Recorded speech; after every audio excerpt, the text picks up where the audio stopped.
You, everyone. Hey, out there. Welcome to Clobberin Times. Issue number, what are we? 43 slash real deal number 743. Let's see who's hanging. Hey, Lord Thoth. Hey, my friend. Great to see you, buddy. Welcome to you and welcome to anyone who has popped in with us this Saturday evening, this holiday weekend. It is a pleasure to see you all popping in. Thank you so much. And tonight it's what I think the kids are calling these days I guess a chill stream, for lack of a better term, because I don't have one. We're going to just talk some comics. We're going to just free flowing stuff like that. My great buddy Mark C is with me tonight, and we always enjoy talking comics, and we've always done this with like a specific topic in mind. But I thought it would be fun just to, other than comics, of course, keeping it comics. Just kind of jump all over the place a little bit. I got a couple of things I want to touch on, but before we start that, like any host should, one will welcome one's guest and let one's guest tell us what's going on with him. And Mark C, thanks for being here, buddy. Happy Thanksgiving weekend to you, and I hope it's all going great for you, bro. Hey, man. How's it going? Yeah, it's been a pretty good week. I mean, I get to spend the week home with my kid. Didn't have him for Thanksgiving Day, but I've had him all week. We celebrated on Wednesday. It was funny because I put that super chat into Doomcock's stream, and you would have thought I was carrying the weight of the world on my shoulders. And I heard that. I love that man so much because nobody cares more about his fans, I think, than Doomcock. I truly believe that, because nobody carries as much empathy with his super chats and really pays attention and thinks about his fans as real people as he does. There's nothing against anybody else. It's just a particular touch that he seems to have. Oh no! So it was like, well, I'm not really feeling that bad about it, but I appreciate the empathy, sir. Yeah, I was actually worried about you. I didn't want to bug you. I almost wanted to give you a call when he was doing that. I'm like, man, I did not know that. No. I mean, no. I mean, it's just, life has happened over the course of last year and or last 2 years, and things happen, and it's just kind of the way it was. And it's like, well, it looks like I'm spending Thanksgiving. Now, I was actually offered by my ex, the mother of my child, to go spend Thanksgiving with them, who has since remarried. And I'm just like, no, I appreciate the offer, but that's just weird. I can't do it. Nice. But it's like, he's your son. You want to spend Thanksgiving with him. And it's like, no. Sure. This is your time. You guys go have a good time. I'll be all right. I'll sit here and drink some $12 beer and be happy about it. I got you, man. Well, I'm glad you're here tonight, too. I appreciate that. I understand you. It kind of got me. I was worried about that for a second there, but the Doomcock said that. Latino Slant, the great Latino Slant. Paulie, my good buddy, has popped in. And, my great friend, Carrie Fisher, the Flash. Hey, bro. I didn't even put out an invite out. I didn't even put out I didn't even promote this thing yet, and some buds have already popped up. So I got to do that. I got to get some my promotions going on Facebook and Twitter there. I'm glad to see you guys. Thank you so much. And you mentioned Doomcock, buddy Doomcock. Again, the other night I guess I don't know what I did, a super chat or whatever it was, but he gave me a really nice shout out, and he put me over the top. Now you know how it is with these subs; they can be fleeting. And it's not like it's any kind of big deal. He was celebrating his 222,000 subs last night, which was fantastic. And I was very happy for him. And then congrats, great Doomcock. And it put me over my 200 mark. Congratulations. Congratulations. Yeah, I mean, like I say, as you know, it's nothing in subs, but it is when you're just getting started out. So you want to cross those. You want to cross even the small hurdles before you get to the big ones there. Like my buddy Paulie, he's got up over to 3 something there. He's going to be getting to 4 in there soon. His fantastic channel, Latino Slant, is just amazing. And of course, and I made a great friend in him. And he has those who have not seen it yet. Please go to Latino Slant and subscribe. He had a great interview with the amazing Cameron Pasha yesterday, which was really enjoyable, really good and informative. And so hopefully I will get more subs as it goes on. It takes a long time, but when you cross that little one, you like it. In fact, I've got a geeky way to celebrate that in a little bit here. My own geeky way to celebrate it. This is where I'm at. Okay, but Anyway, it's great to see you, Flash. Great to see you, Latino Slant, and I should Paulie, and Lord Thoth, and anyone else who was here, and of course, Mark C. Yeah, we don't have a topic that much tonight, so we can just kind of free flow it with some comics talk. If you got anything in mind, I got a couple things, but well, we've talked quite a bit on this stream and on other streams about artist editions. I thought at some point, maybe while we're on, maybe I'd actually go on camera and kind of show the difference in size and exactly what an artist edition is for those out there who maybe have a little extra scratch on the side. When I say a little extra scratch, I'm talking maybe $100 to $500 range if you want to buy one or two of these, because they generally run starting price at about $125 a piece. And then I've seen, oh God, some of them that are out of print right now, I mean, I can't get a hold of because I can't go into the $800 to $1,000 range, but some of them that have gone out of print have gotten that high. And but they're a treasure to own, only because what seems to a lot of people may or may not, and I'm sure most people understand this, is that the art board that these people draw on before it becomes a comic book is bigger than the comic. It's on paper that's 11 by 17, and generally 11 inches by 17 inches, and the drawing area is usually 10 inches by 15 inches. And what winds up happening is, obviously they shrink it down, and so a lot of times you lose some of the detail in the printing just because of it going down in size. In fact, really good artists will take the time and say, okay, no reason to put all this detail in. No one's going to be able to see it. Some of that thinking has gone by the wayside over time, as within the last 20 years, the ability to sell your pages, because you get them back from the publishers now, has become its own industry. And with that in mind, they'll put it in anyway, just because they want to sell it as a piece of art.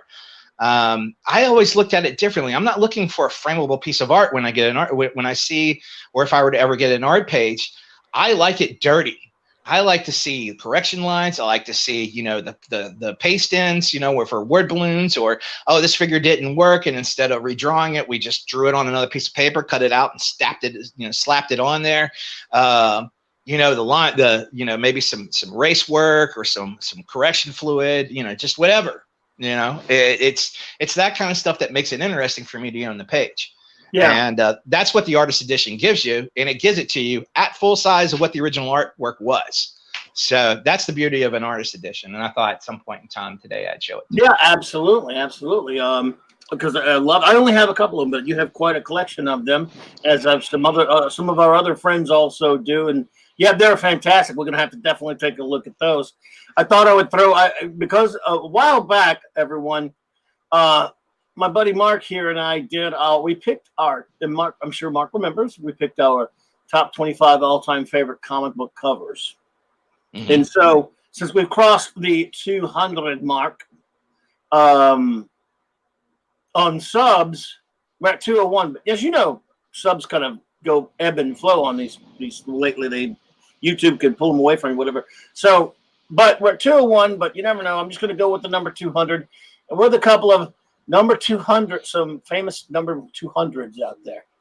That's probably my favorite number 200 in any cover out there. In fact, when I knowing that there would be no way I could afford issues 1 through 200 for Fantastic Four, I'm like, okay, those I'll get in trade, but I think I can do a run from about 200 to 350, which will cover all the George Perez and Buscema run and John Byrne. I think I could do that. And so that's what I've been working on right now. So that's actually where my individual issue Fantastic Four run now starts. Wow, pretty good. Some interesting covers at number 200 in comic book history. I always love this one because this is when Kirby went back to Marvel in the mid-70s. And he did tons of covers. You know what, dude? I don't know what it is, but as you know, what a Kirby fan I am. I almost love his mid-70s covers the most. I mean, obviously, I love the Silver Age guys, But there was something about those that were just so Kirby. They were so outrageous. And And they really naturally rarely were there. Did he do the interior? I actually really liked this comic, but it wasn't Kirby on the interior. But I like Well, these. I think it's also a case of people actually learned how to ink them. You Well, know, yeah, I mean, there's the Vince Colettas who would take stuff out, but you know, it took the Joe Sinnott, Jack Kirby team, which was an amazing team. When it first started out, was better than some of what we had seen, but it took some time for them to kind of find a footing to where it's like, yes, this is the way Kirby artwork should look like. And yeah, he had different inkers, but yeah, like for example, he had Ramita on this one. Well, she was doing the interior of this book. Oh, that's 193. I didn't get 200. I missed. I forgot. I always forgetting. I just do that one, but I didn't get 200 in that case. You know, they did a sequel to this story. I heard that, but it's really good too. It was really good. I was really surprised how well done it was. I always forget. You know what? I don't know why it is. I always get that one mixed up with 200. You know, it's 193 because it was his first of that run. But yeah, some other ones. You know, some. See, this is what a 200 should be, because you know, some examples of what a 200 shouldn't be. And here's one I got specifically for you because you're a big Burn fan. It's a simple but excellent cover, but it really shouldn't be a 200. It's not much of a celebration. Yeah, not like a celebratory issue. But that wasn't when they, you know, that's not uncommon. You know, you have like that again. Yeah, you know, I take that back. Because if you had been reading up to 200 and went through the entire Elektra story and watching Bullseye kill Elektra, oh, it's a good cover. This was a celebration, man. It was a simple but good cover, but yeah, I mean, still a 200 should be celebrating. But like I said, like you said, it wasn't much of a celebrating thing. Now, look, you wouldn't have mixed this for a 200, and you just you see the number. Yeah.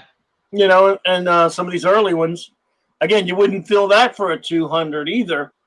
But here is a 200. That's a 200 right there, man. Neil Adams with the covers in the background. That's a celebratory 200 right there. And to me, this is my favorite. It was on my list of favorite covers. My favorite 200 cover of all of them, probably, other than that Kirby one there, because it's a wraparound and it's George Perez, you know. So you can never go wrong there.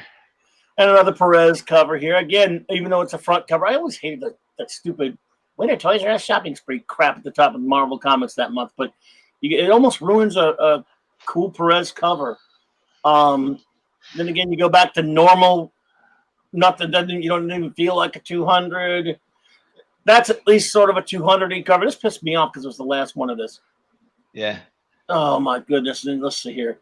Just going to show a few 200s here. And again, that doesn't look like it would be any particular special 200, and neither does this Thor one. I mean, it's a good one, John Buscema. Special 200 issue. You know? Man, I got to tell you, when it was around that time, it seemed like every issue with Thor was a giant size special, and all of them were like 48 pages. There was, well, my favorite issue I think is what 197, 193, somewhere in the mid 190s, and on like page 17 of it is just this amazing picture of a really small Thor on the Rainbow Bridge trying to get in Asgard, whereas Asgard is being guarded for Loki by 3 storm giants. Beautiful image. And that one was a double size. And then I think it was 197, because 198, I think, was the wedding that Sif was having, and Loki was trying to marry her. Silver Surfer was involved. It was a big time.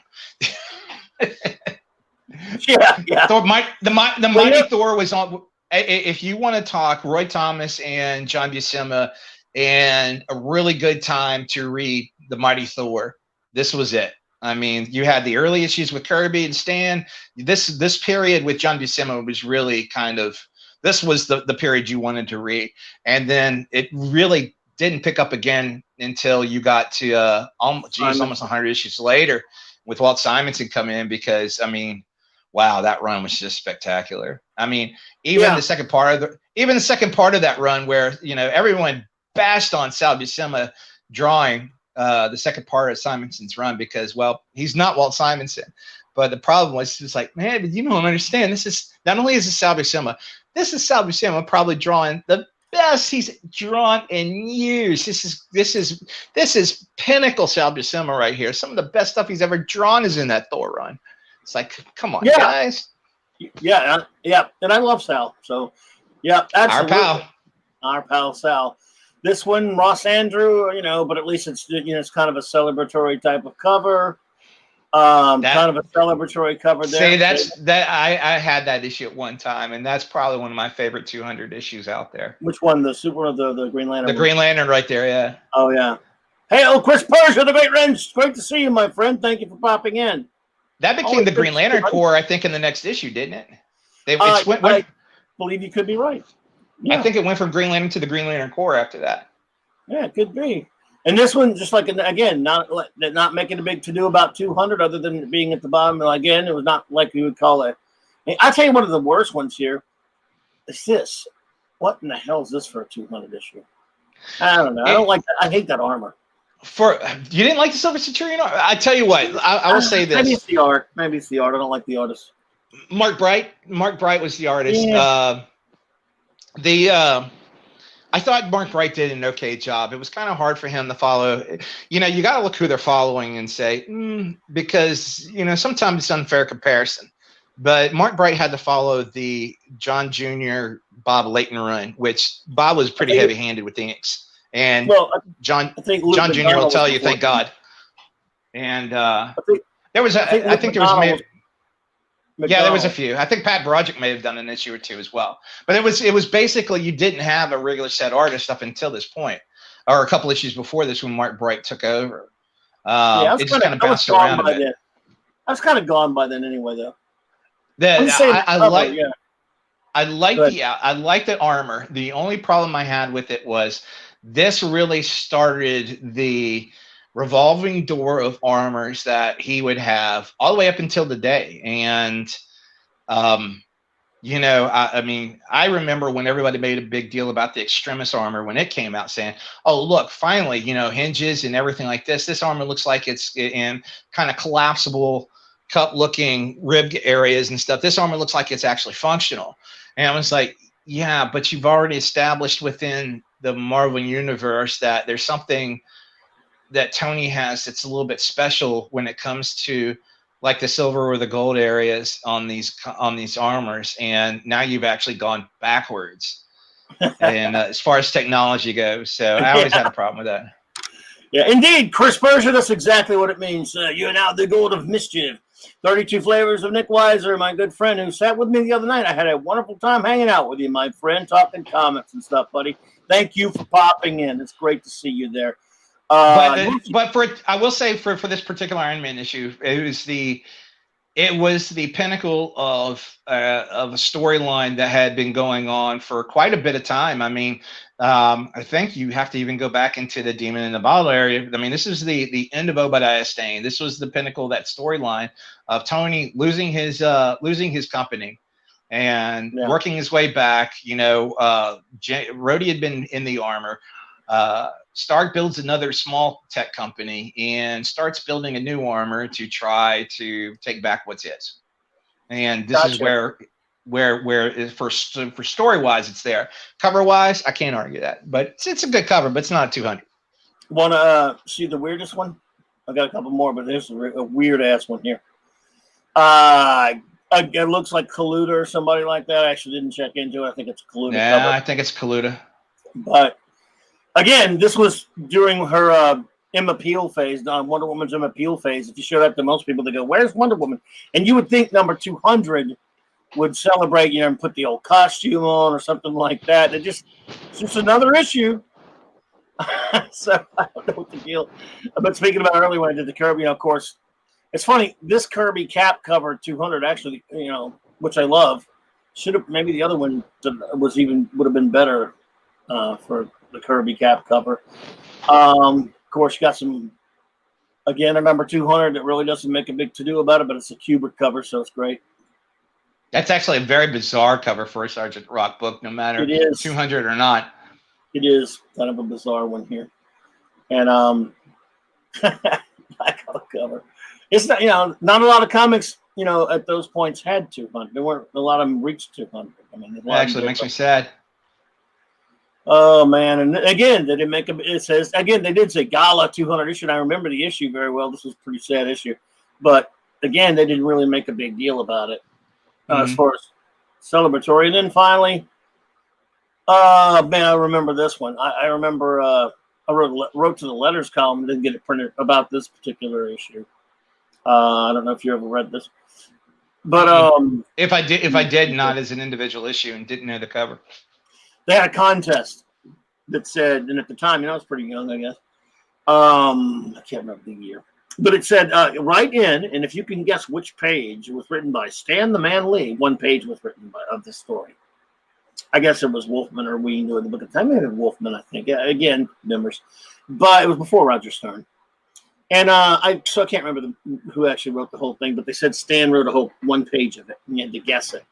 And I took a guess, and I guessed the one where he regurgitated the power with responsibility, great power line. But I could have been wrong. I'll never know. I don't remember if it was ever. I didn't get the letters column in a few months later that revealed the winner. I think it took 3 months from the time you wrote it. About that, yeah. So it would have been in like 203 that it would have shown up in. So my favorite of all these 200 covers is definitely the big wraparound Justice League. Which one do you like the best? Either that one or the Green Lantern one. Yeah, it is. The Green Lantern one's kind of cool. Yeah, that is a cool one. Again, I off the top of my head, I quite honestly can't exactly tell you whether it's like Paris Cullins or I don't know. I couldn't tell you. They were kind of, again, that was another period where DC had a lot of artists that you just didn't really know all that well doing a lot of books. I mean, they were doing quality work. They were doing, good storytelling, but there was no superstars there. It wasn't until Frank Miller went over that, I mean, the only superstar they really kind of had up until Frank Miller came over was George. And George was busy on Teen Titans. This was mid 80s. It was the latter half of the 80s, but I can't remember. 86, 87. Yeah, somewhere up in there. But yeah, that's a good one. And again, at least it's kind of, well, it's always tough to tell who drew something when you're not seeing any people, when you're not seeing faces and stuff sometimes, anyway. But yeah, love that one. And if not the Justice League one, I guess I'll just love this one too much. And it's weird because for FF200, which was actually, this was a good one, you would, other than in the heads, the floaty head stuff, you don't get not floaty heads, but the box, the circled heads. You don't get the whole team on issue 200. Of course, issue 100 had a great Kirby cover with them all surrounded by villains. This is pretty damn good though. Reed versus Doom. One of the hallmarks that I've always loved about Kirby, and it's in this cover, is and I show people this cover all. I've showed people this cover before, and it's like, man, it was like, so it looks kind of weird. I mean, they don't look like they're really there, and it's like, nah, Kirby was kind of almost an abstract cartoonist, but he had a shorthand that made it all work. But it's like, but look at that fist, and then look at where his other hand is wrapped around Doom's arm, and it was like, those two hands are in separate time zones, man. They're not even in. Forget being in the same city, they're in different time zones. And it's really kind of cool that if you really think about it, he got the hand right on that. I would have had it backwards. But I think I'm almost that hand is correct as far as which way the thumb finger should be pointing. You would be amazed how many times that if you actually pay attention, you'll be like, that's not right. But aesthetically, it looked better, so they went with it.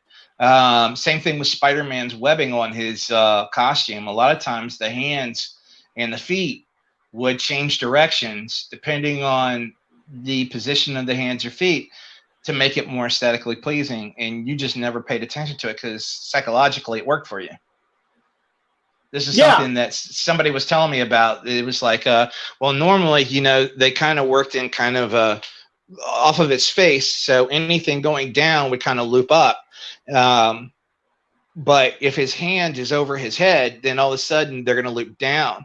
And it's like some artists would do that, but other artists would sometimes, especially would loop them down anyway, just because it gave a better web effect. And quit, because if not, then you wind up with this fish scale look to it that would kind of make your eye flutter at it a little. And it's like, he was like, so yeah, a lot of artists would invert it, even though they knew it was wrong, just because graphically it looked better. Yeah, that makes sense. Back on the Thor cover for a sec. I'm one of the, am I the only one that kind of liked this for a short time? There was in the early '70s, this Marvel Bronze Age. There was this trend to the square box cover with the border, the top and bottom borders with titles and stuff with the little square box art in it. I don't know, something endearing about those covers of the early '70s for me. I don't know. It kind of puts them in a place and time, and I can appreciate them for what they are. It depends on the image and who's drawing it, and how effectively they decide to work within the framework of the cover. Some of them do a great job of it, and some of them I've seen I don't really like. This one, I guess Buscema knows exactly what the hell he's doing at this point. He could have drawn his cover with his eyes closed. Well, it gives him less room to work. That's for sure, doesn't it? Yeah, but it also, you got to realize, it changes the dimensions of the artwork from being vertical to square. So as far as how you construct the image, because composition comes into play when you change the dimensions of the artwork like that. So you have to change the composition to fit. Sometimes it can be a benefit. Not just, I'm losing space, but more of I have more of a horizontal composition than I did before, because I don't have to deal with any of the top space. Normally, they wouldn't put a whole lot on the top and bottom anyway, because you still have the trade dress. They couldn't, you didn't want to mess with that too much. So, yeah. In all honesty, they may not have even, when they drew the picture, it may not have even had a border around it. They could have done it in post. Yeah. Oh, I got you. Yeah. I always kind of like those, but I forgot one more I had. Again, another example. They were just they didn't even really care. They had number issue 200. They were just, just glad to be here, I guess. That's Neil. That's some Neil there. Yeah, it sure is. Almost looks like he's inked by Nick Cardy or something like that. But yeah, it looks a little different. So. Yeah, it's a little different. Yeah. So again, that's one again. Later, they started doing more, making more to do about their 200s or their 300s or their other landmarks, their 400s or whatever. I'm sorry, Steve Mitchum, but welcome, sir. Great to see you, my friend. Great to see you here, buddy. He says you're talking art. Nobody told me. Well, we were just kind of talking comics, but I am with an artist, so I guess it makes sense. So we just went with the art. When it comes to art, he's the expert, not me. I just know what I like, as the saying goes, especially when it comes to funny books. Well, when we're just dealing with covers, I mean, that's how I'm always gonna view it. First of all, does it catch your eye? When we're talking, anniversary covers, does it scream out as an anniversary cover? Does it scream out as a storytelling cover?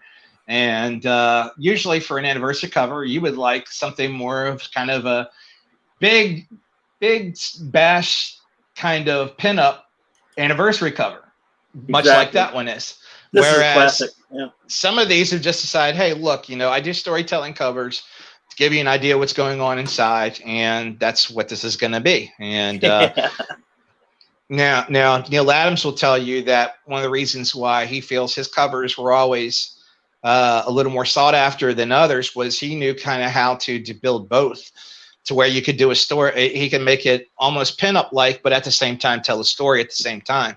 And which I can't argue with him, but Neil's his biggest fan, and rightfully so. I mean, let me put it this way: I have not met a single comic book artist, nice guy or not, who doesn't have, at least when you talk to him on a one-on-one basis, a little bit of an ego about going about this. I think you have to, because your competition is stiff. It's very cutthroat, the comic book business. It was even before all the SJW nonsense. It was always cutthroat.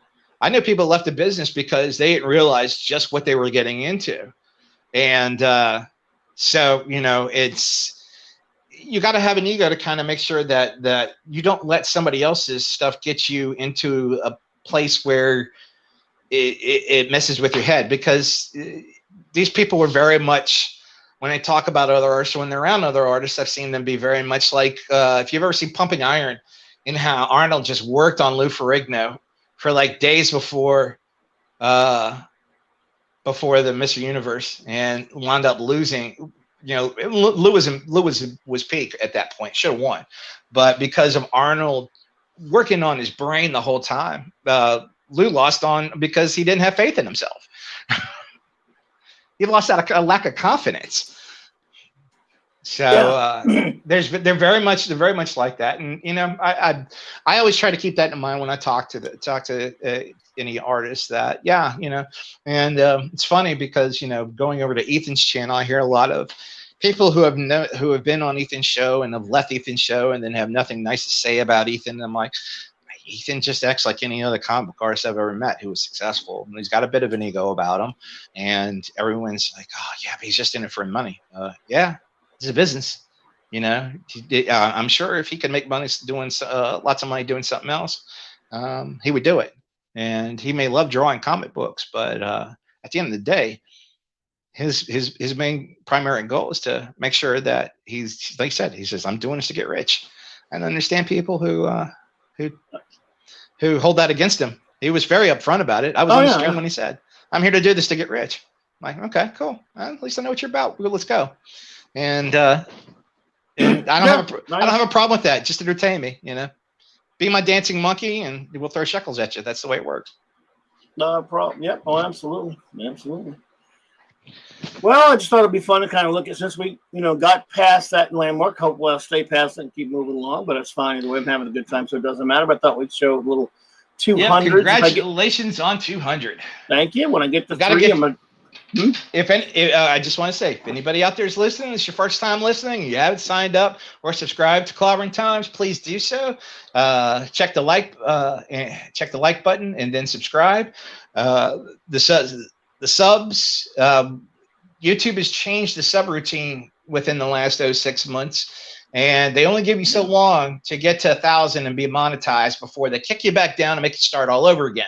So we want to get Clobberin Times here up to 1,000 so that we can go ahead and get him monetized. He can start bringing in some shekels of his own self.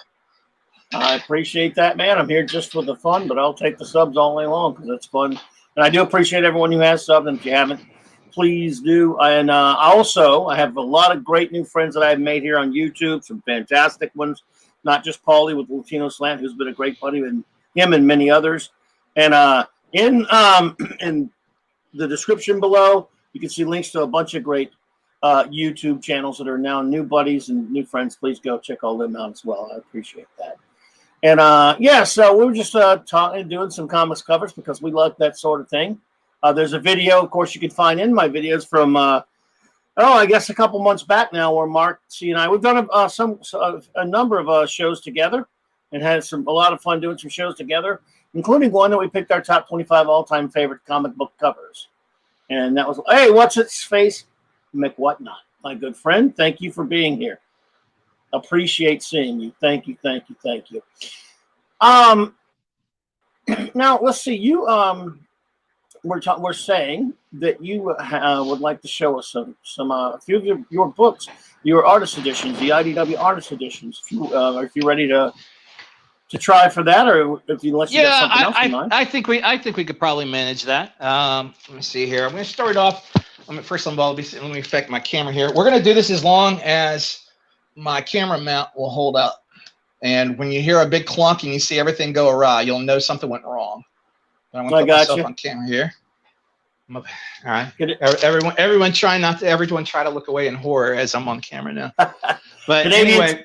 Canadian Spider-Man does whatever a Canadian Spider-Man can. I'm gonna scoot back, so I apologize for the glare right no over problem, here, man. But it's the only way I can really kind of show the discrepancy. First of all, IDW has when the artist editions became big, they wound up in some cases being so popular that they couldn't. There's not enough to keep up with the demand. But to make sure that the artist edition stays special, what they did was they created what they call an artisan edition, which could be a trade paperback version or a hardcover version. It still gives you the pages like they did in the artist edition. They're just a bit smaller. So this right here would be the comic book size, Right. And this right here is an artisan edition. Since I lost my Rocketeer artist edition, I went ahead and got the artist edition. And you can see it's a little bit bigger than the comic book size. Yes. Brett Cohen, thank you for being here. That's you call this called an artisan edition, you said? An artisan edition, and like I said, it's I just didn't know like we're doing those. Okay. yeah, nice. they don't really advertise them much, but if you look inside, it's still very much. See if I find my camera there. Very much the pen and ink work, and you look, and it's still got all the kind of all the work is there. You know, the lines for it doesn't show up on camera, but all the correction fluid or any of this, that, the other, it's all there. So it's very much the artist edition. It just happens to have be a little smaller. They also made one for Jack Kirby's the pencils, and it says pencils and inks, and in here is mostly the Demon, a little bit of OMAC, some Commandy, and here it's got the pencil page. Nice. And the inked one. You're on full screen, so we're seeing this. Looks great, man. Okay. So this was definitely worth a buy, and this was never released as an artist edition, just as an artisan edition. But nice. It's like a small collection of stuff. Yeah, Demon, Commandy, and OMAC. Inks by Mike Royer. So yeah, but it was definitely worth the pickup, and it's like $50. So it's about half the price of a start of an artist edition. But wow. this is an artist edition.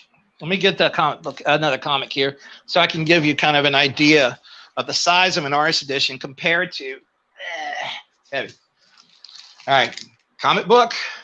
Get back here a little bit. I love that. I love those John Buscema Tarzans, by the way, by Marvel. Underrated. This is an artist edition. A big son bitch. Sure. This is the John Byrne X-Men artist edition. Nice. Which is a favorite of mine, obviously. Nice. And so you can kind of see just how big it is. Let's see if I can find a page in here that. Okay. Let's see if I can get it close enough that you can kind of see. Oh, man. If you look, you can see the correction fluid there on Beast's shoulder. Obviously, he had a line there that he didn't like. Now, there's not a lot of it because he's a pro. He doesn't make a whole lot of mistakes. And you can see where they've pasted in the type at the top. Uh-huh. And you see the page number written in there by John himself. And a lot of times you'll see notes here along the side as for the colorist or the inker, who is Terry Austin, to wow. As far as when they go. This is what the back cover of this thing looks like. So they're always beautiful. Yeah, and they're so nice. Wow. Graphic design, putting these together. This is the end pages on these things are beautiful. They always do an amazing job on these. And nice. Then we've got, and I'll bring up another a different one I've got. This is the oh wow, John Byrne Fantastic Four one. This is regular size. Nice. And then we have what we call twice up. Now, twice up was the size that they used to work at before, I don't know, sometime in the 60s, they finally went to the 11 by 17 page. Because if this is an artist edition, then this is twice up. Oh my God, it's huge. These are heavy. Ugh. Oh my goodness, man. This is a monster book. I mean, it is huge. It's like 22 inches tall. And I don't know. I think I could work out with it. Goodness. It's heavy. And wow. I have a few of these at twice up. Some of these are falling. This is the I think you have this one. This is the Kirby. Yeah, that's Fantastic Four one. Yeah, one of the few I have. I didn't get the other one they did of him, Kirby. Yeah. I got that in the Kirby Thor. And show you what the pages look like in here. Oh, that's beautiful. That's beautiful. Will Eisner, man. Great stuff. Love the spirit. Love the spirit. So when I talk about twice up, and everyone's like, okay. Now you don't understand. As big as a comic book page is, this is ginormous. And this is what they used to work on. This is how big, because you have to remember, at least with the Eisner stuff, he was in a magazine. He wasn't in a comic book. These were 7, 8 page stories he was doing in magazines. Yeah. So he would he would have to do these in there and then wind up putting them on a different size so that when they printed correctly. I apologize. Yeah. I had a visitor in my room who was distracting me. That was so I may have to go in a minute just to see what they I got you. But I'll be back in this case. This is another one of my favorites. Oh my God, Bernie Wrightson. Yeah, that's amazing. Now that's amazing. Yeah. Now I posted on Facebook and I think in Twitter too. This happened about a year ago, but Bernie Wrightson in the late 70s, and I think it finally got released in 79 or 80, was did Fantastic Four, not Frankenstein. Mary Shelley's Frankenstein. He did about 90 images for Frankenstein. I'm gonna go ahead and turn my camera back off because nobody wants to look at me anymore. I had the trade. I had the trade, and it was probably a second printing trade that came out in the early 90s. Oh, sometime in the 80s, was it not? But you could be right. I can't remember now. I had the trade. It's a ballpark somewhere up in there. Yeah. But great book. Yeah. Yeah. Anyway, and then Wrightson wound up showing up at a convention. So I brought it to him, and I was like, how did you do this? And he was like, it took a lot of time. It took a lot of patience, and it took a lot of planning per page before I ever sat down to put pen to paper. And I'm like, I believe it. I just absolutely believe it. And anyway, there's inside of it, and it's actually made the cover of most of the books, except for the recent hardcover edition from Dark Horse, if you can find it. Probably the best version of the book released even to date, including the original version. I think the printing's clearer. That is this 2-page. Let me see if I can pull it off of here. I can find it while I'm talking to you. Of Elizabeth on the table, the monster wanting a bride, and they're in the lab, and the monster's mad because Victor doesn't want to do it. And the thing is a 2-page spread. And it's so amazing. You start looking in the rafters, you start looking around, and you notice beakers with fluid in them, a knife on the table, there's a skull, candles. It's all done in pen and ink work.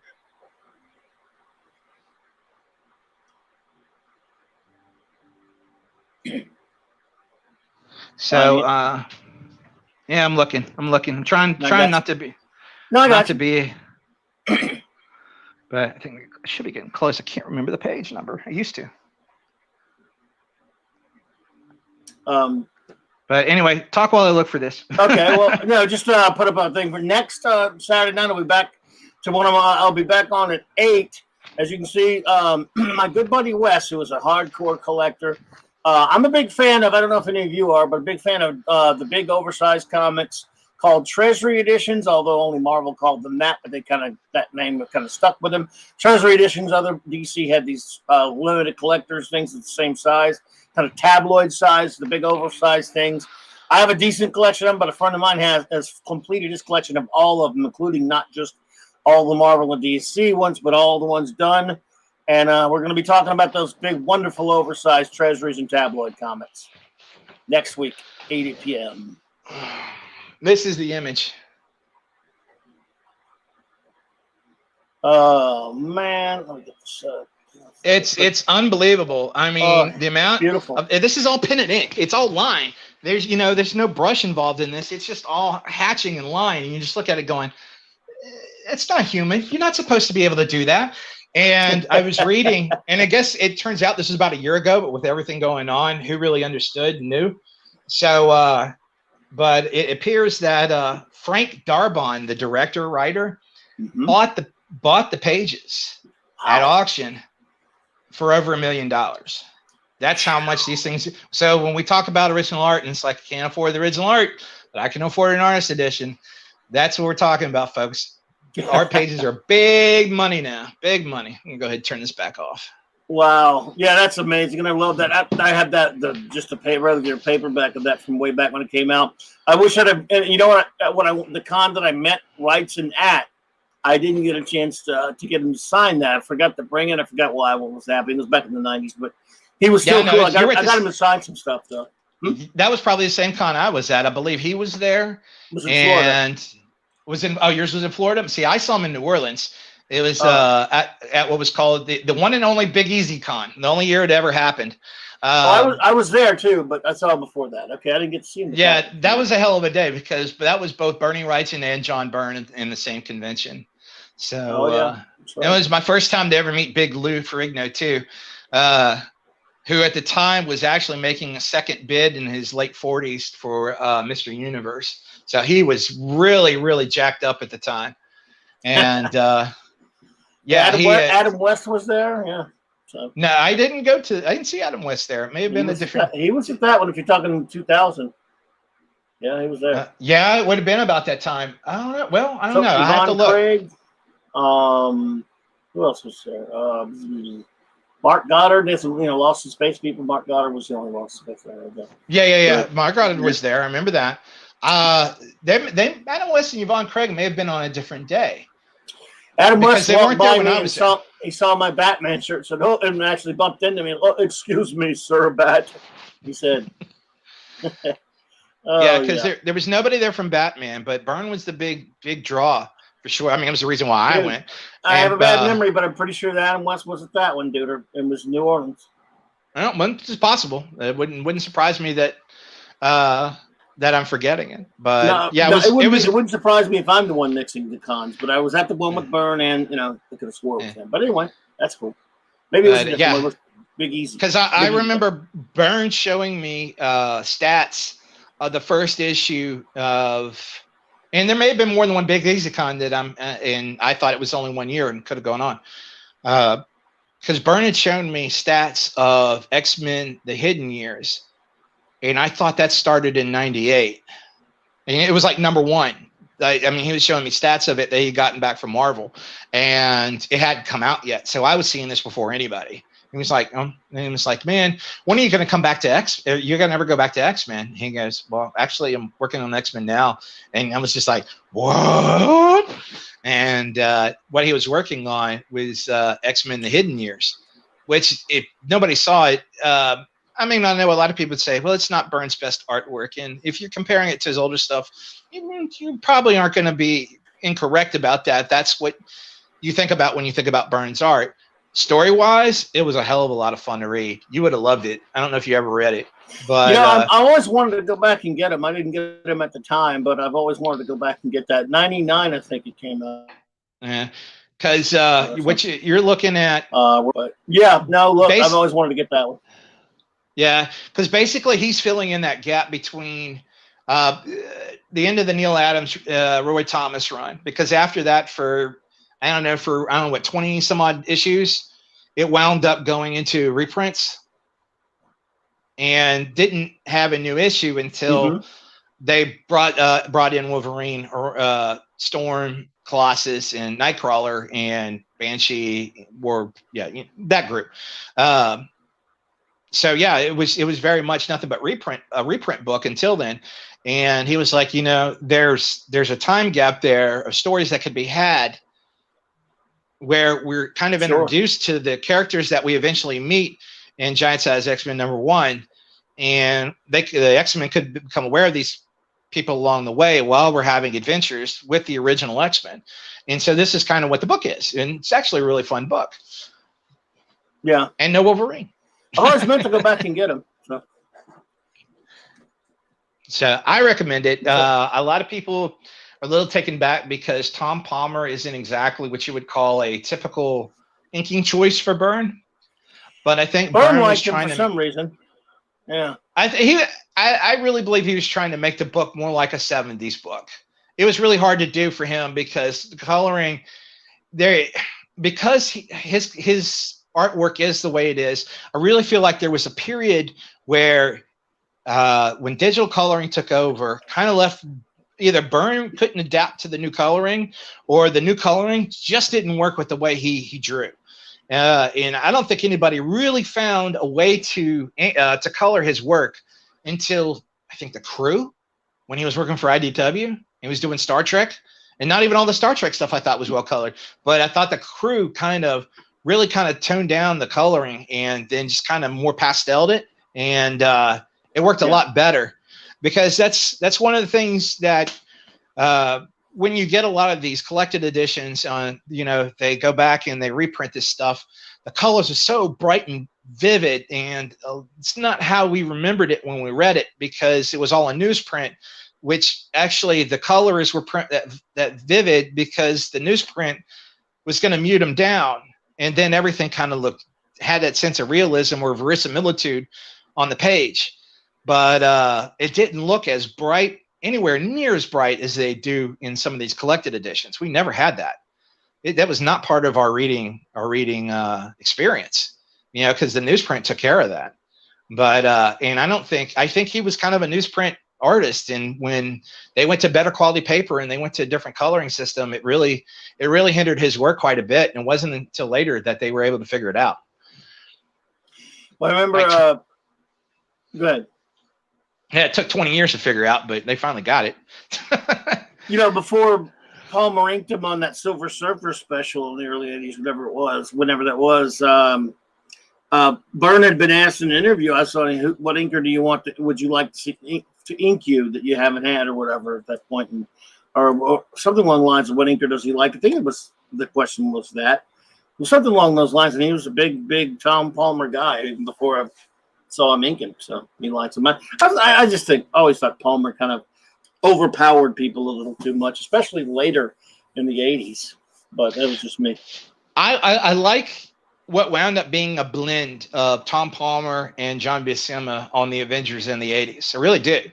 But it's not Buscema solely. It's definitely a hybrid of the two. There's definitely Tom Palmer in there, because Buscema stuff, when it comes to penciling actual book, when outside of, say, Conan, his line was pretty crisp. And I will say the characters looked a little muddy compared to what Buscema normally looks like, only because of the inking. But at the same time, it's not necessarily bad. It's just different. And I can go with different sometimes. Sometimes you just look and say, this doesn't work. But I didn't think it was a bad. There's like a two-part Avengers, Fantastic Four, during the She-Hulk run that Byrne was part of. I think Stern was writing. It was a Stern Buscema Avengers, and I think actually Cary Gamble did the Avengers end of it, and then Byrne did the Fantastic Four end of it. And the covers flopped from which angle of the scene you were looking at, and the inker who was doing Byrne in the FF book was Kyle Baker, and that was an odd choice. Weird. But I remember looking at it going, this is really kind of weird. I mean, I can see John in there, but at the same time, I can definitely see Kyle Baker in there. This is really kind of a weird amalgam. I kind of dig it. This works. It wasn't Byrne, but it was definitely something new, but it wasn't bad. Same thing I felt when we were reading later FS, and I know it wasn't to everybody's liking, of Jerry Ordway inking Byrne. And I think a lot of the detractors, a lot of people had of Byrne's work in the later years, is the fact that he wasn't inking himself anymore. It was Ordway. And I didn't have a problem with the inking that Ordway was doing during the FF run. Now, when the two of them got back together and did that, 4 or 5 part or 6-part JLA story leading into the Doom Patrol that Byrne did, man, I would have given anything to have any other inker other than Jerry Ordway on that. Because I mean, there was Byrne there, but not a lot. There was a lot of Ordway as far as a blend on most pages, except when it came to Superman's face.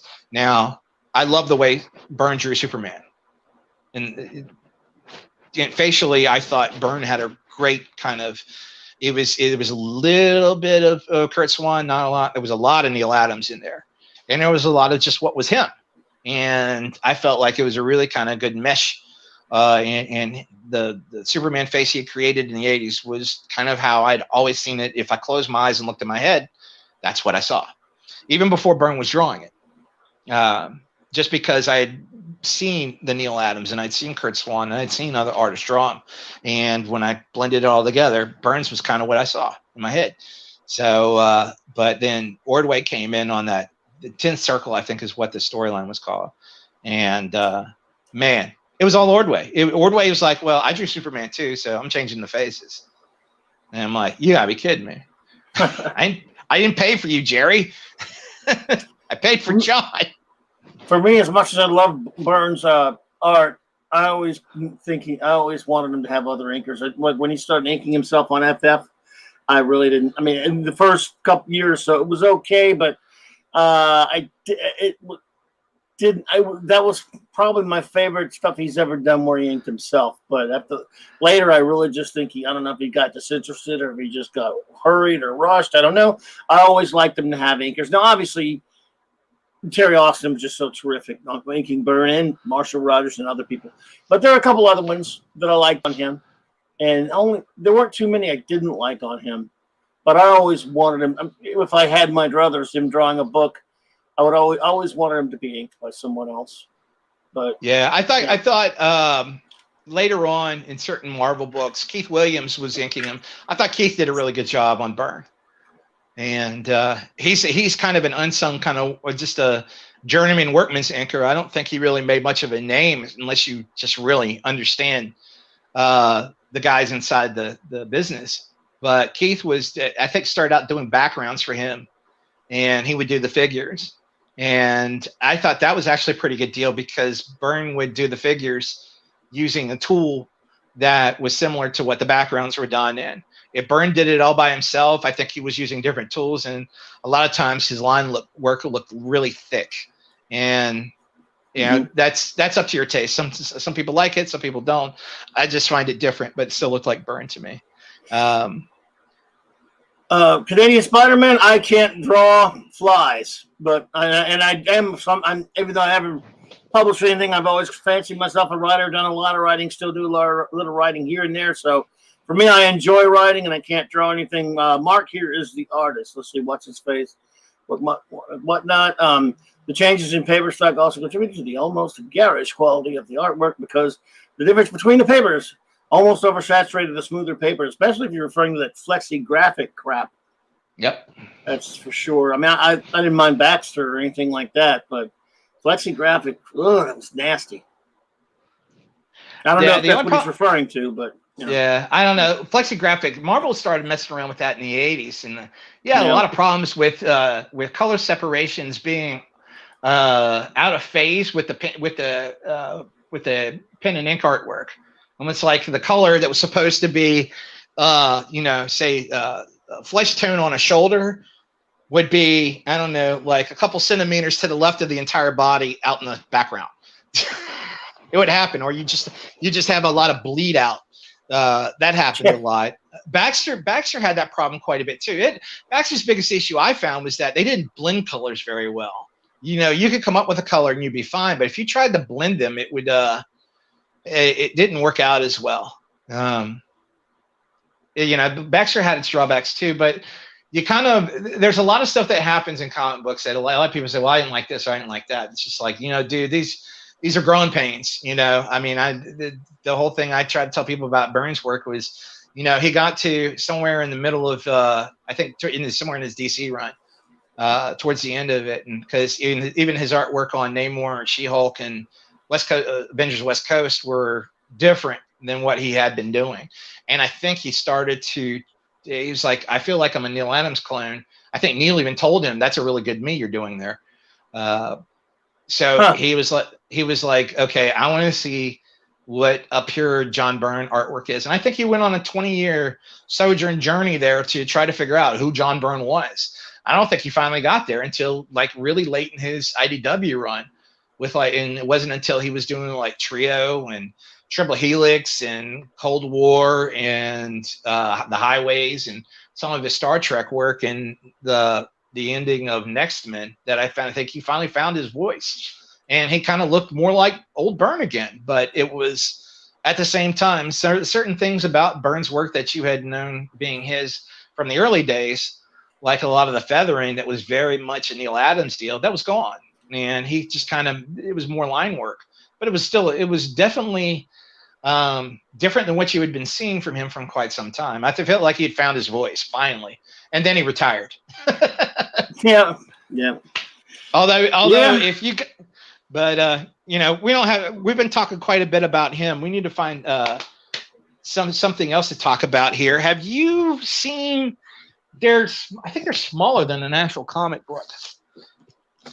About same size. They're but they would have been, because I want to say the EC books were printed bigger than most of them, and not only that, within the. You mean the 50s ones? Yeah. Yeah, they were a little bit. An EC book was a little bit slightly bigger. Yeah, because Fantagraphic Books has been publishing these hardcover editions of, and generally they'll separate it out by artist and then on a particular subject, whether it be war comics or space comics or what have you, Yeah. or horror. And they're putting out these nice hardcover volumes. They run about $30 a piece. And I was wondering, have you gotten any of these? Do you know what I'm talking about? Are they recent? Oh, yeah. No, I haven't gotten anything recent. Because this is the last one I got. They all kind of have the same similar trade dress, where it's an image at the top, smaller image at the bottom, and then across the middle, usually some dialogue, and then the spine kind of looks like this. Wow. It's all black. I think I've seen them ads for them. This is all Wally Wood, of course. Because I love it.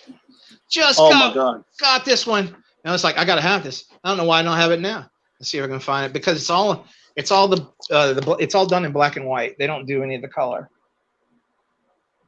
Nice. But you get the EC book in black and white. They've got one on.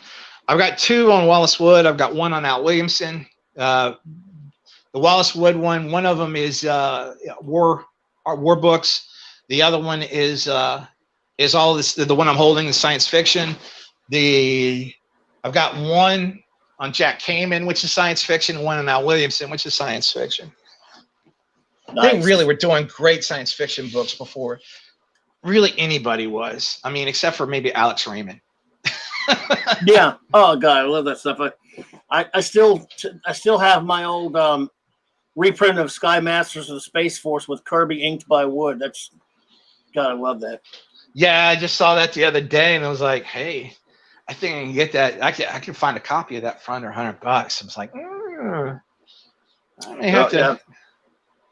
And so, yeah, I'm just starting to. I don't know. I'm not looking ahead. I mean, I do when it comes to comics and with kind of the Comicsgate guys, and those are kind of the new issues that I get. But and I know some people are against trades or collections. But not me, because the stuff that I'm getting, I mean, that works when what you're looking for is like 80s, 90s, 2000s. Yeah, you can put all that together. But when you're trying to put together a collection of like 50s and 60s and 70s, that kind of changes things quite a bit. You kind of have this like, well, I can go for the individual issues, and then you're like, I can have this one issue, or I can have all of these issues, and you just kind of have to make a choice. And yeah, and I believe someone, I forget who I was watching the other day talking about how back issues. Now, a lot of these comic shops are, some of the ones that are surviving and hanging in there are doing so because collecting old stuff is now really, really making a big comeback, and that's going to drive the prices up in a lot of cases, and it already has. My buddy who I'm having on with me next week, Wes, he's a hardcore collector. He's got an extraordinary collection. He's the kind, he tries to fill in everything. Sure, he gets trades and stuff too, because again, trades are wonderful. If you have a run of X-Men 1 through 150 or whatever it is, or whatever the series is, it's old. You don't want to be pulling out your old ones, and especially even if they're not slabbed, you don't want to be pulling them out all the time and flipping through them. That's what trades are for. So, unlike a good buddy of ours, I love me some trades. So, and I love omnibuses, even though they're unwieldy. And I love those books, like those artist editions. That kind of stuff, it's amazing, man. I try to stay away from omnibuses only because I find them kind of unwieldy to read. Oh, that's well, at some point they become so thick that turning the pages and actually enjoying the artwork almost becomes a hindrance.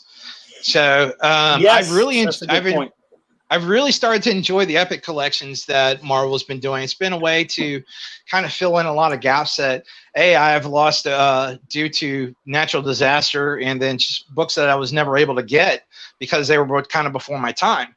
But so those have been great. And then there's collections on stuff that you're just looking like, I can never afford this, have been kind of making the rounds again, because there's I don't know, it seems like retro is cool at this point.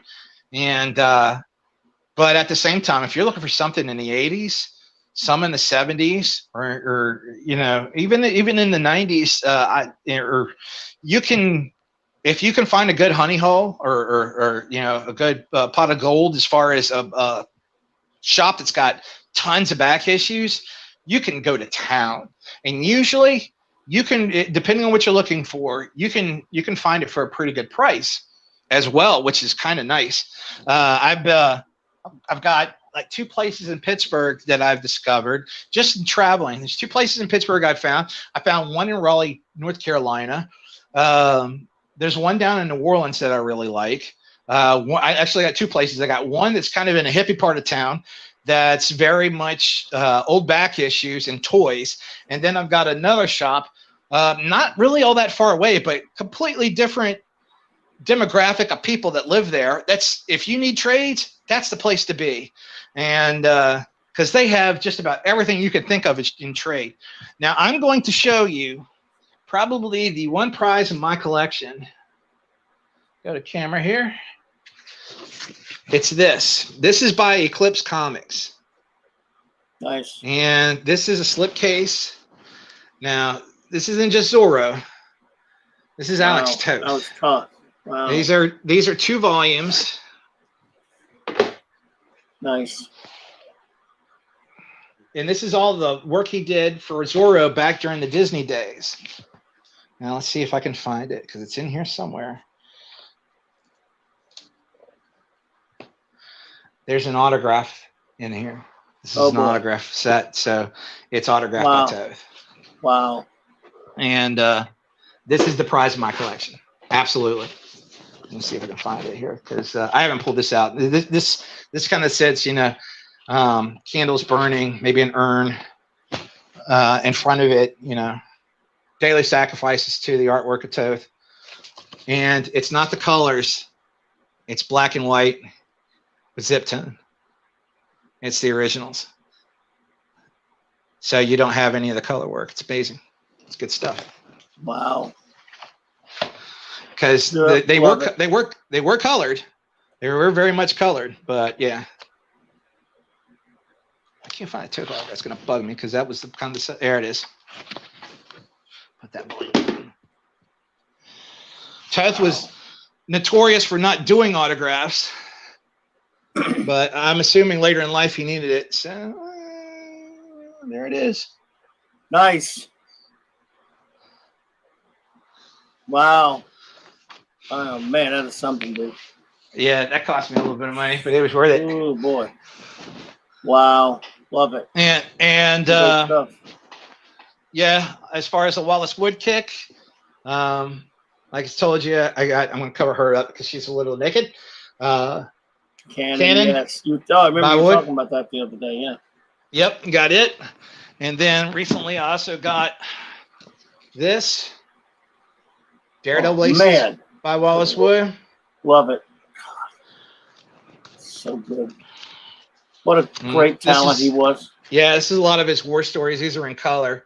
And I also have some of these in Came to Dawn, which is one of those Fantagraphic volumes, the hardcover volumes I was telling you about, in black and white. And then, of course, I don't have the artist edition for this.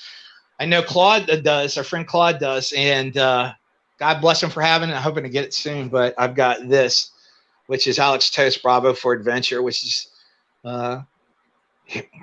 probably the one comic book he really enjoyed drawing throughout the course of his entire life. Wow, man. That's great stuff. Good Lord. So this is the kind of stuff that I've been, it's like, I'm not going back. And then, I made a trip across the pond looking for books from European artists. And it was just like, I reached the point where I was just done. I didn't want to play with American comic books anymore, just having to deal with everything. And so I'm like, and not only that, but I got to a point where it's just like, unless they put out new collections of this, that, or the other, I'm starting to run out of crap to collect. So I hear you there.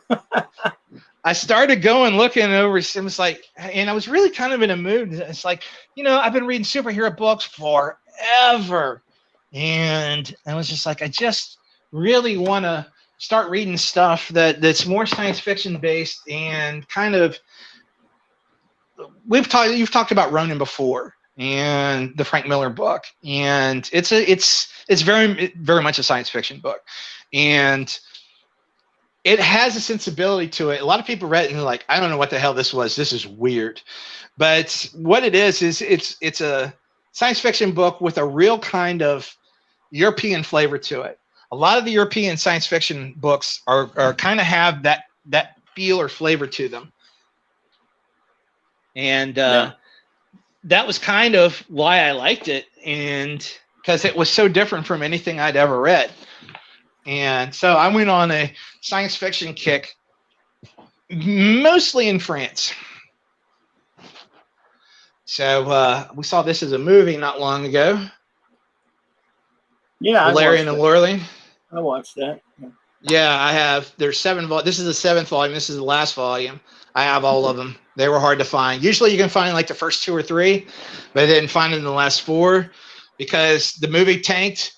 Nobody bought the books. So, and it's really too bad because you're missing out on one hell of a comic book.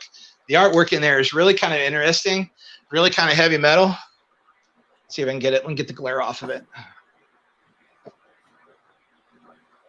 Trying to get the glare off of it. And you can see it's really kind of got a heavy metal feel to it. It's a little more cartoonish. Yeah. And really a European flair to it, but it's really well told stories. And you learn to really kind of love and care about the characters now. Alejandro Jodorowsky, although I think most people say Jodorowsky because anybody ever talked to calls it the Yodaverse. Did a book with Mobius after, if you've ever seen the documentary Jodorowsky's Dune. I heard about it. Yeah, he was going in the 70s before the movie we all got back in the 80s, was going to do a version of Dune. He's like, it's going to be the biggest thing ever. This is going to be the biggest thing since Jesus. Because Jodorowsky is very that kind of guy.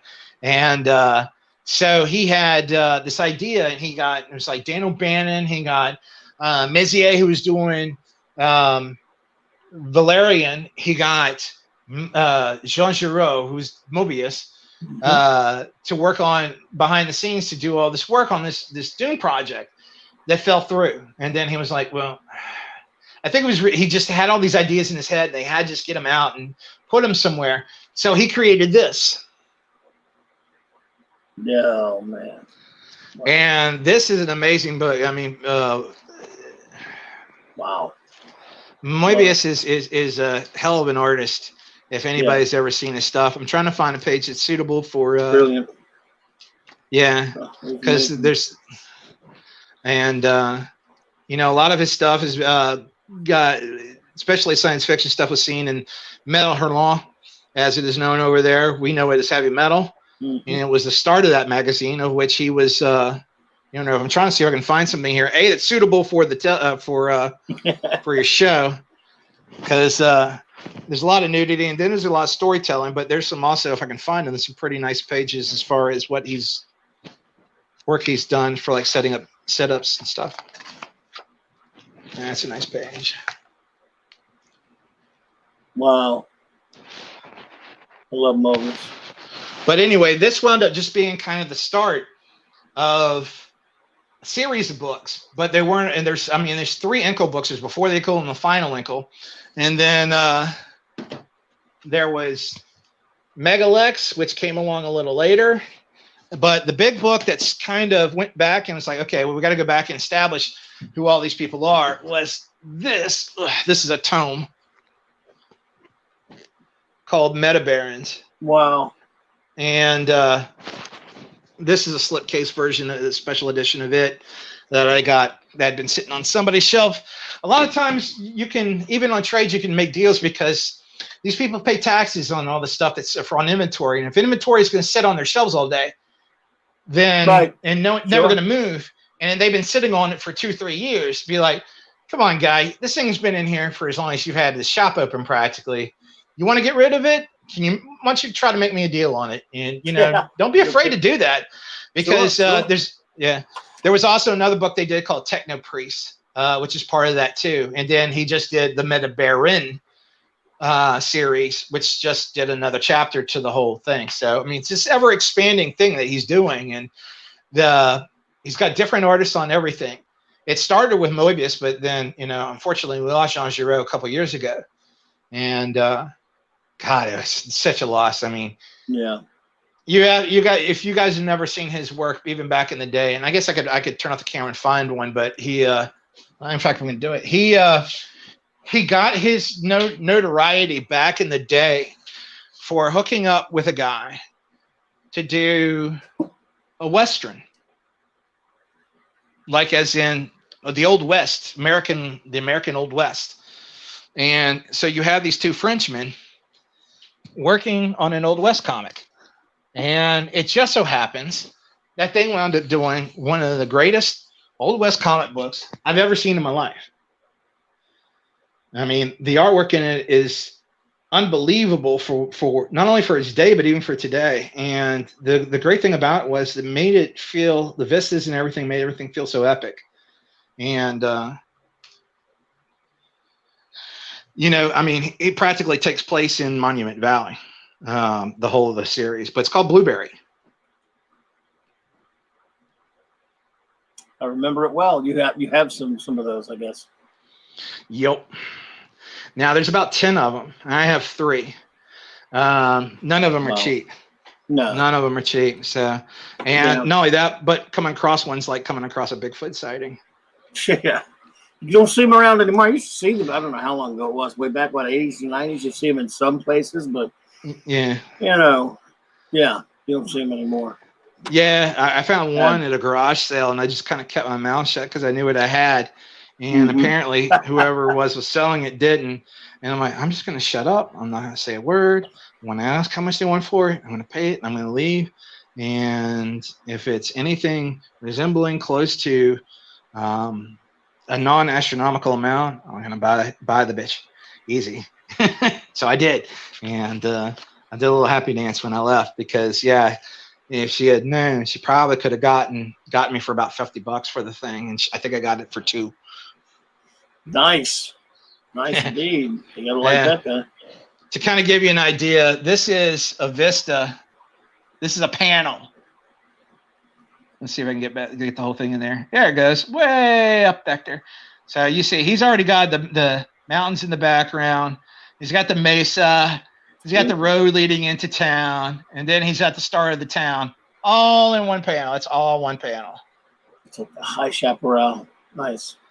And, all of it's like this. I mean, there's good storytelling, but he's got so much stuff like that in these books where you sit here and you go through. It's like, my God, why did it take a Frenchman to figure out how to do an American West? Because if you look at a Kid Colt or a Two Gun Kid or anything like that, they never had shots like that in those books. And you're like, why not? Why didn't they do that? And because it made the books a lot more interesting to look at. And somebody actually kind of cued me into the idea, and they were like, well, think about it like this. We look at in terms of epic mythology. We look at stuff like King Arthur, and even fictional Lord of the Rings. But we think of King Arthur, we think of Camelot and Knights of the Round Table, and how epic that whole experience feels, no matter who's telling the story, whether it's Mallory or White or or Tennyson or somebody we've never even heard of, or unless you've studied this stuff at university or what have you. And for them over in Europe, they look at the Old West in the same way we look at that. It says for them, the Old West is mythology to them, you know. And so when they draw a book like this, that's what it becomes. It becomes mythological. So the vistas are always bigger and grander than what what you see in an American book, because we've kind of taken the whole thing for granted. It's like, well, it makes sense. Sure, absolutely. That's some great stuff, man. Love it. Good God, those books. Man, you got a big collection of stuff there. I love those artist editions and things like that. I need to get more of them. I only have a couple of them. I remember the last one I got was at a con about maybe like a year ago, whatever. It was the Kirby Thor one. And sitting next to it at the table, because I could barely afford the Kirby Thor one, I let myself splurge, was the Kubert Tarzan one. I wanted that one too. If the Kirby Thor wouldn't have been there to grab that one. But, well, there have been two Kubert Tarzan ones. I've got the first one. I don't have the second one. Well, I don't know which one this one was, but it was nice. Then I remember the day I was really flush that day. I hadn't spent any money on comics in forever. And I was down in New Orleans. It was the hippie shop I was telling you about. And there were 3 artist editions there, all 3 of which I wanted badly. And believe it or not, I could afford 2 of them, so I did. And it was the Jack Kirby Thor, the Jack Kirby Fantastic Four, and Bernie Wrightson's Frankenstein. Now, yeah, how do you pick? How do you pick that? Oh my God! Yeah, no, I understand that dilemma, man. I think I know what shop you're talking about now. It's a corner store. It's a corner store. It's but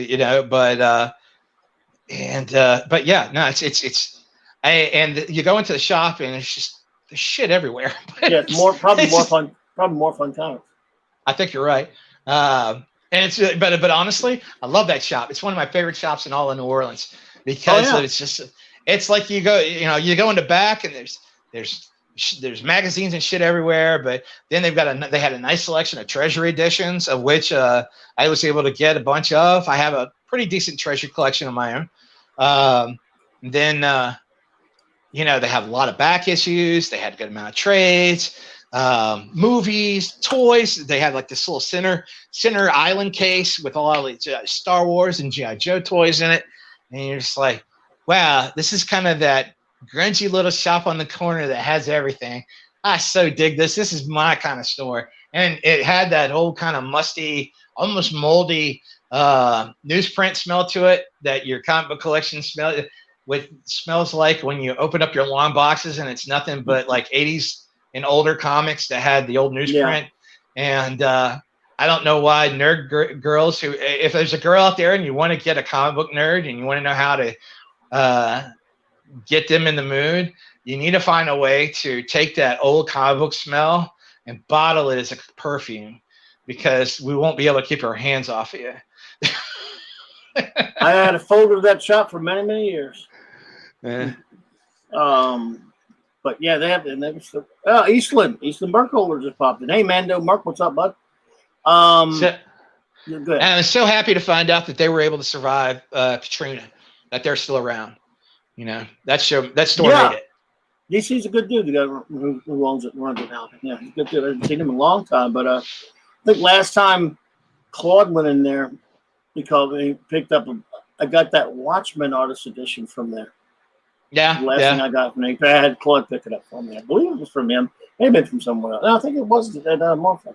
So I'm glad they're still doing well down there. They got Crescent City has 2 shops down there for some reason. Yeah. Well, Crescent City's got one off in Napoleon, which is the one I was talking about. If you're looking for a trade, that place is almost the place to be. They have every trade known to man there. Absolute editions, some artist editions. I find they kind of overprice their artist editions. BSI is another one I like to go to, only because at least at the start he was big into artist editions, and he had a few of them hanging around for a while, so he was willing to kind of negotiate a little bit, because when these things hit the stores, unless you pre-ordered it, I think they put it's an expensive book. I have to figure that they paid no less than $75 for the thing. So the markup on them, if you buy it for $100 or $125, probably the shop's not making a whole lot. So the idea that they bump it up to $150 just to make an extra, quarter bill makes sense to me. I would. Yeah. But it does allow you to negotiate a little bit. Hey, can you come down off the price? Maybe about $25. Yeah. Oh yeah, you can do that. I mean, like so. No, I have no problem plugging those dudes. I like more fun. I still like the dude that runs it. DC. I still like. I like Les and the boys who run Crescent City. Those are all good friends too. And BSI has changed hands a couple of times. I've got the new kids who bought it. I met them once, sometime last year. Whatever. It seemed nice enough. So.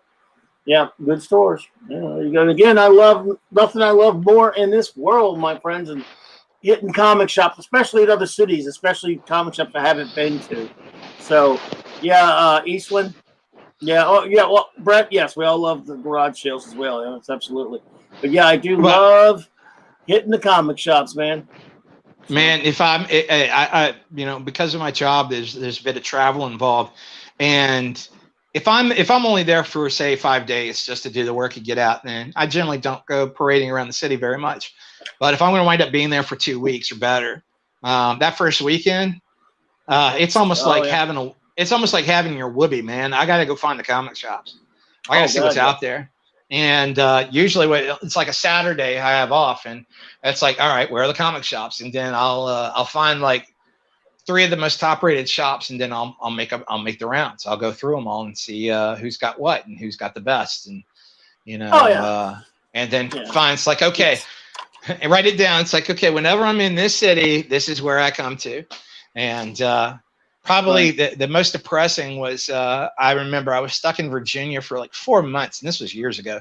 This was like almost 10 years ago, back in 2011. I was working. Outside of DC, but I was staying in Fredericksburg, which is about halfway between DC and Richmond. So on the weekends, I'd go to Richmond because Richmond had 2 stores. One was called Nostalgia Ventures. The other one was called Stories. And between the two, if there was anything, Nostalgia Ventures, like all of these kind of really books you've never seen before that are really cool, that I've been kind of flipping up into the camera here for the last hour. Nostalgia Ventures was great for those.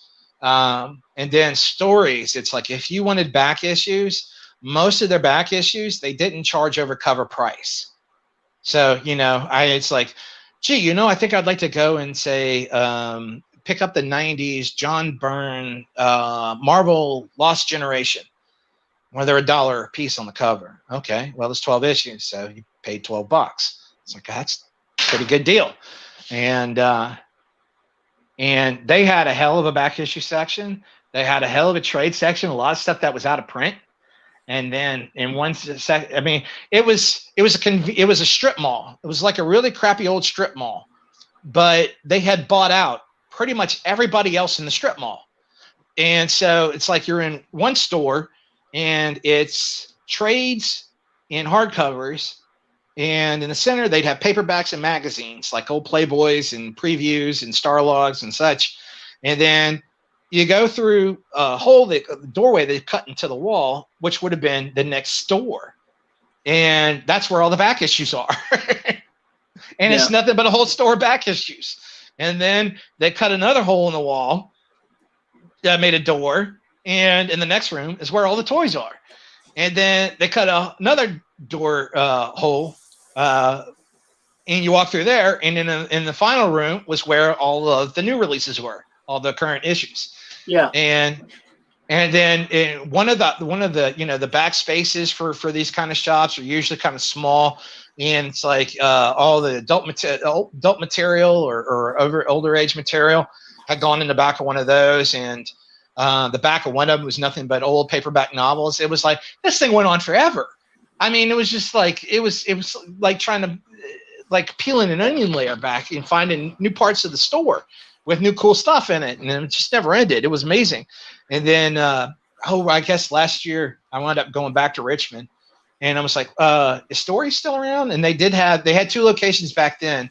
They had the really cool location, and then they just kind of had what I would call the typical comic shop location. And for some reason, the cool store closed and the typical comic shop location stayed.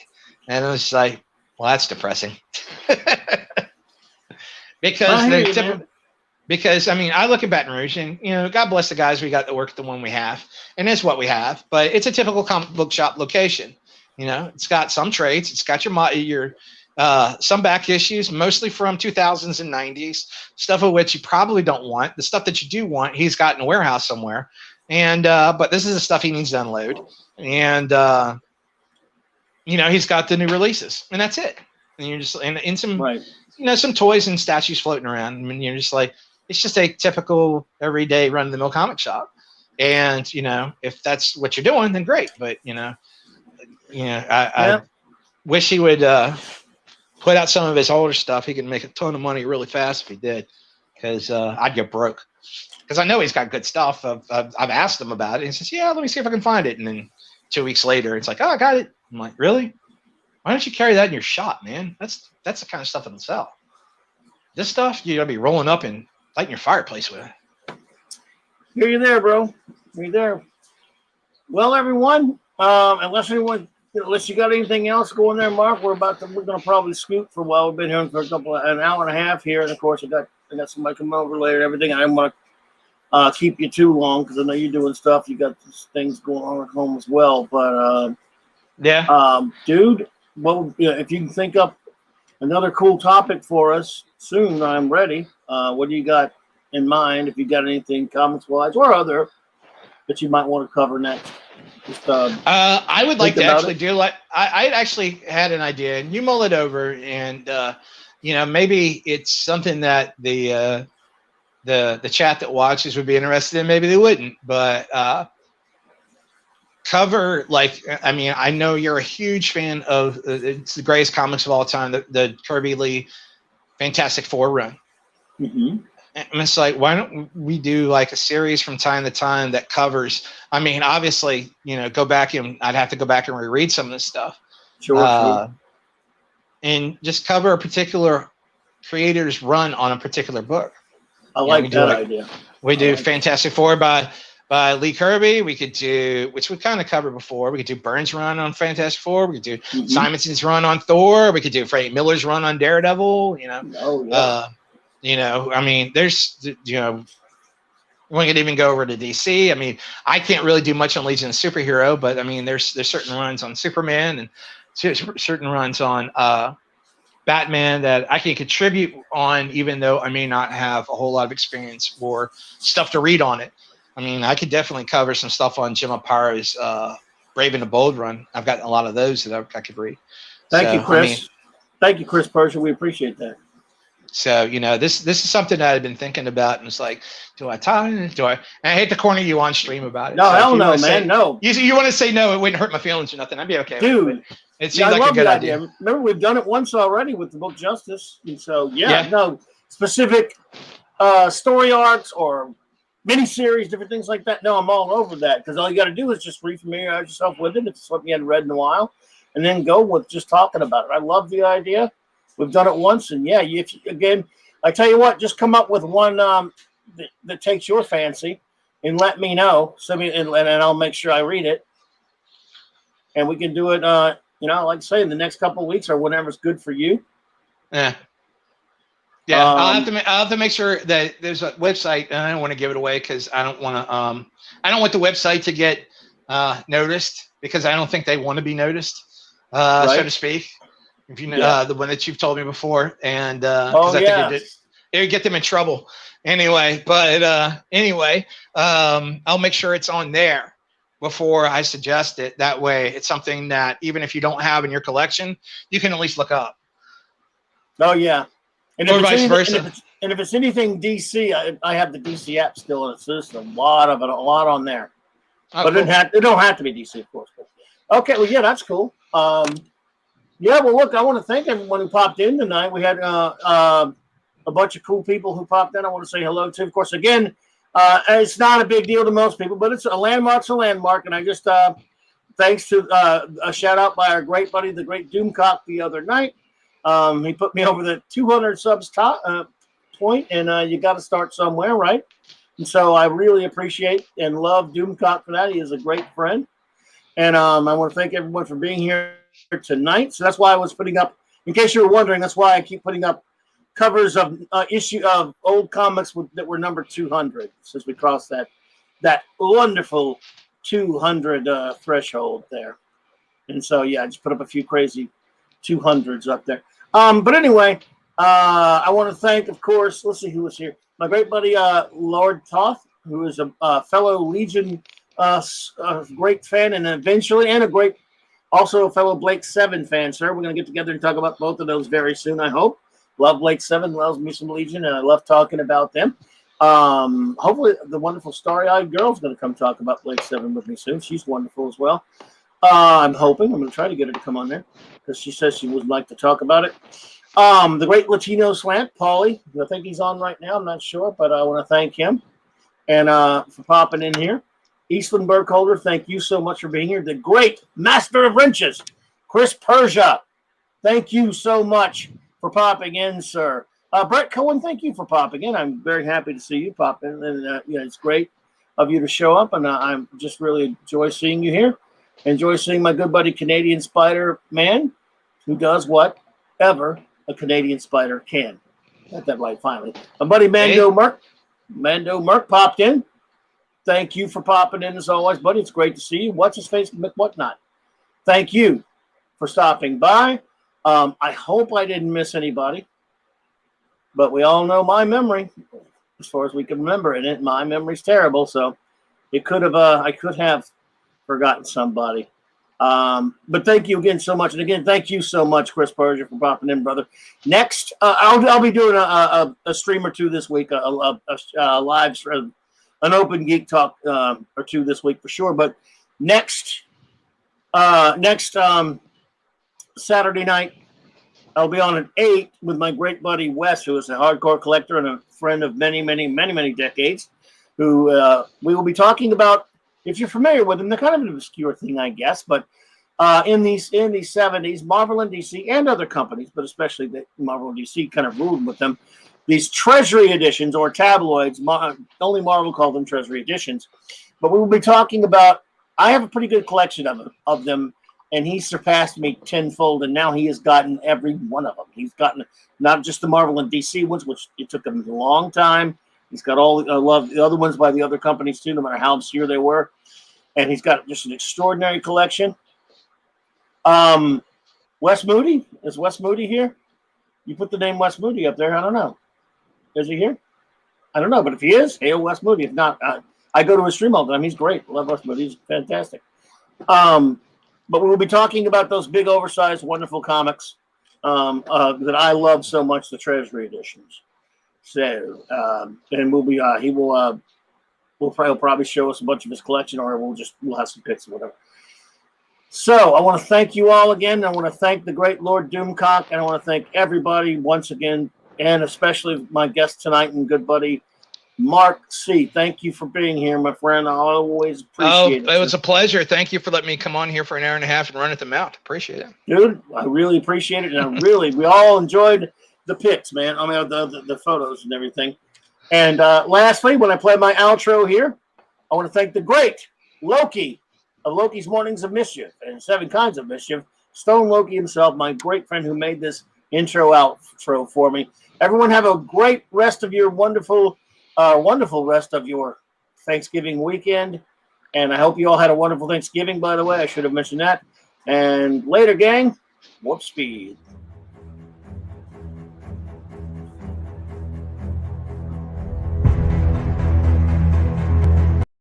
How you doing?